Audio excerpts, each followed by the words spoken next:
इस प्रकार कौरव पक्ष के सभी वीरों को विमुख करके वह दुर्योधन की ओर बढ़ा। यह देख कौरव वीर भी उसको मारने की इच्छा से आगे बढ़े। घटोत्कच पर चारों ओर से बाणों की वर्षा होने लगी। जब वह बहुत ही घायल और पीड़ित हो गया, तो गरुड़ की भांति आकाश में उड़ गया तथा अपनी भैरव गर्जना से अंतरिक्ष और दिशाओं को गुंजाने लगा। उसकी आवाज सुनकर युधिष्ठिर ने भीमसेन से कहा, घटोत्कच के प्राण संकट में हैं, जाकर उसकी रक्षा करो।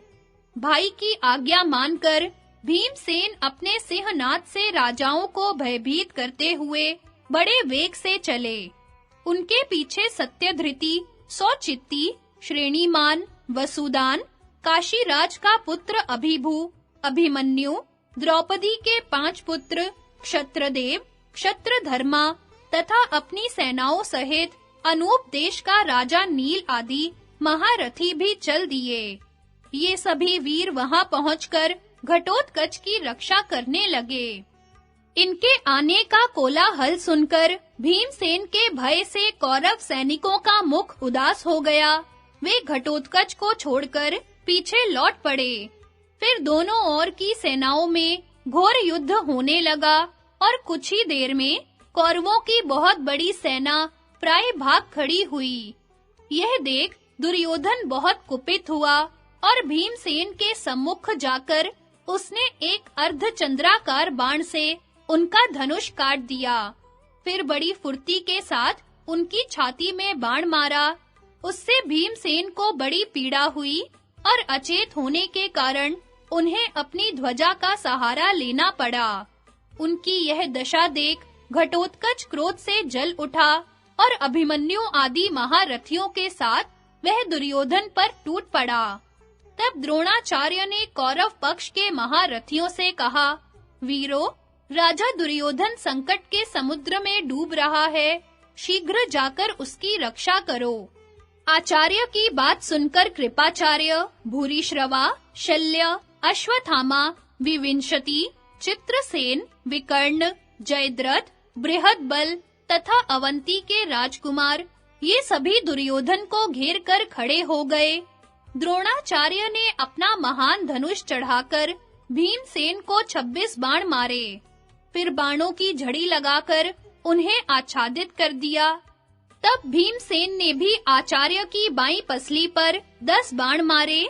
इनकी करारी चोट पड़ने से वयोवृद्ध आचार्य सहसा बेहोश होकर रथ के पिछले भाग में लुढ़क गए। यह देख दुर्योधन और अश्वत्थामा दोनों क्रोध में भरकर भीम की ओर दौड़े। उन्हें आते देख भीमसेन भी हाथ में काल दंड के समान गदा लेकर रथ से कूद पड़े और उन दोनों का सामना करने को खड़े हो गए। तदनंतर कौरव महारथी भीम को मार डालने की इच्छा से उनकी छाती पर नाना प्रकार के अस्त्र शस्त्रों की वर्षा करने लगे। तब अभिमन्यु आदि पांडव महारथी भी भीम की रक्षा के लिए जीवन का मोह छोड़कर दौड़े। अनूप देश का राजा नील भीमसेन का प्रिय मित्र था। उसने अश्वत्थामा पर एक बाण छोड़ा। वह बाण उसके शरीर में धंस गया। उससे खून बहने लगा और उसे बड़ी पीड़ा हुई। तब अश्वत्थामा ने भी क्रुद्ध होकर नील के चारों घोड़ों को मार डाला, ध्वजा काटकर गिरा दी और एक भल्ल नामक बाण से उसकी छाती छेद डाली। उसकी वेदना से मूर्छित होकर नील अपने रथ के पिछले भाग में जा बैठा। उसकी यह दशा देखकर घटोत्कच ने अपने भाई बंधुओं के साथ अश्वत्थामा पर धावा किया। उसे आते देख अश्वत्थामा भी शीघ्रता से आगे बढ़ा। बहुत से राक्षस घटोत्कच के आगे-आगे आ रहे थे। अश्वत्थामा ने उन सबको मार डाला। द्रोण कुमार के बाणों से राक्षसों को मरते देखकर घटोत्कच ने भयंकर माया प्रकट की। उससे अश्वत्थामा भी मोहित हो गया। कौरव पक्ष के सभी योद्धा माया के प्रभाव से युद्ध छोड़कर भागने लगे। उन्हें ऐसा दिखता था कि मेरे सिवा सभी सैनिक शस्त्रों से छिन्न भिन्न हो खून में डूबे हुए पृथ्वी पर छटपटा रहे हैं। द्रोणाचार्य, दुर्योधन, शल्य, अश्वत्थामा आदि महान धनुर्धर, प्रधान कौरव तथा अन्य राजा लोग भी मारे जा चुके हैं तथा हजारों घोड़े और घुड़सवार धराशायी हो रहे हैं। यह सब देखकर आपकी सेना छावनी की ओर भागने लगी। यद्यपि उस समय हम और भीष्म जी भी पुकार कर कह रहे थे, वीरों, युद्ध करो, भागो मत, यह तो राक्षसी माया है, इस पर विश्वास न करो। तो भी वे हम लोगों की बात पर विश्वास न कर सके। शत्रु की सेना को भागती देख विजयी पांडव घटोत्कच के साथ सिंहनाद करने लगे। चारों ओर शंख ध्वनि होने लगी, दुंदुभी बजी। इन सबकी तुमुल ध्वनि से रणभूमि गूंज उठी। इस प्रकार सूर्यास्त होते-होते दुरात्मा घटोत्कच ने आपकी सेना को चारों ओर भगा दिया। दुर्योधन और भीष्म की बातचीत तथा भगदत्त का पांडवों से युद्ध।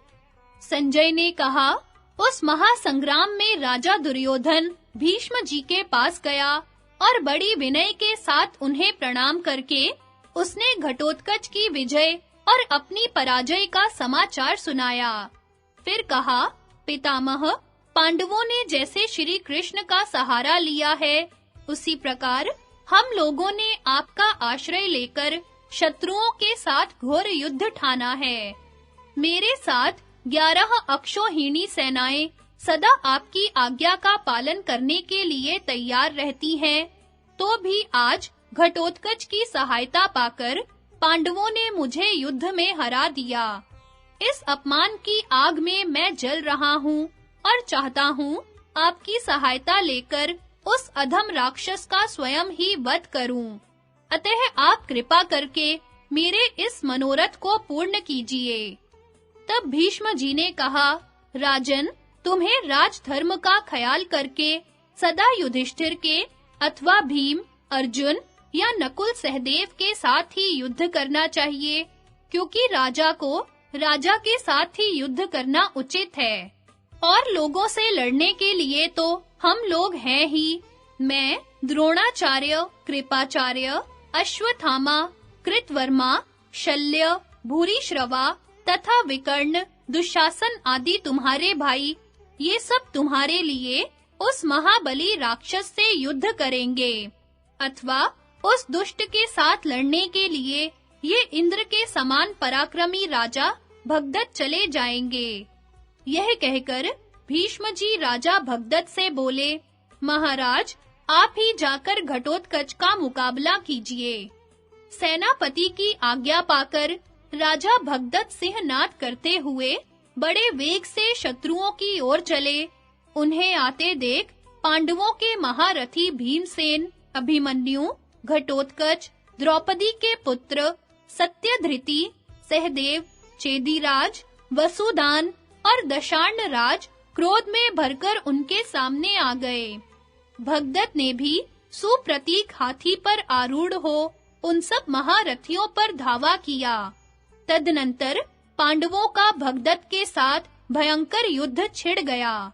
महान धनुर्धर भगदत्त ने भीमसेन पर धावा किया और उनके ऊपर बाणों की वर्षा आरंभ कर दी। भीमसेन ने भी क्रोध में भरकर भगदत्त के हाथी के पैरों की रक्षा करने वाले 100 से भी अधिक वीरों को मार डाला। तब भगदत्त ने अपने उस गजराज को भीमसेन के रथ की ओर बढ़ाया। यह देख पांडवों के कई महारथियों ने बाणों की वर्षा करते हुए उस हाथी को चारों ओर से घेर लिया, किंतु भगदत्त को इससे तनिक भी भय नहीं हुआ। उसने अमर्ष पूर्वक अपने हाथी को पुनः आगे की ओर चलाया। अंकुश और अंगूठे का इशारा पाकर वह मत्त गजराज उस समय प्रलयकालीन अग्नि के समान भयानक हो उठा।